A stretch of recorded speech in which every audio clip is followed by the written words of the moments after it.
Let's examine the parts of a radical. Now, this little squiggly line that you see over here, the zigzaggy line, that is simply called a radical sign. The number that is underneath the radical sign is called the radicand. That is a funky little piece of vocabulary that you want to remember.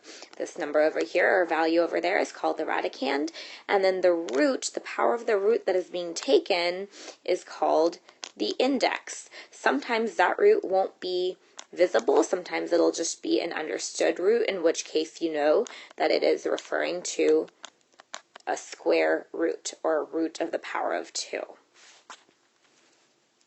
But either way, that degree of the root is known as the index.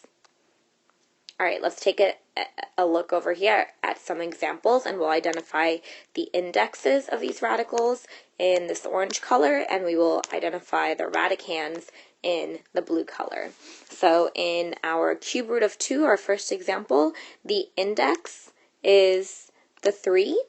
It's being taken to the cube root, and the radicand is the 2 within the radical sign.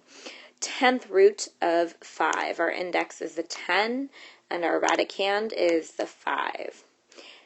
Over here, we don't have any value for the index. That means it is an understood square root. Our index is 2 in that case, and our radicand is m, whatever that value is.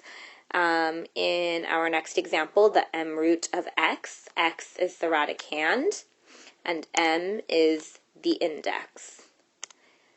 The z root of y is our radicand, and the z is the index. And then the root of 16, again, there is no actual index given. That means it's an understood 2. We're taking the square root of 16, and the radicand is the 16. We can also have exponential equations or expressions. In an exponential expression, some value, the base, is being raised to the power of some other value, which is called the exponent, or sometimes referred to as the power. Let's check out a few examples of exponential expressions here. We will identify the base of each expression in this blue color, and the exponent in each expression, or the power, in this yellow color. So 2 to the power of 2, or 2 squared, our base is 2, and it is being raised to the power of, or the exponent is 2.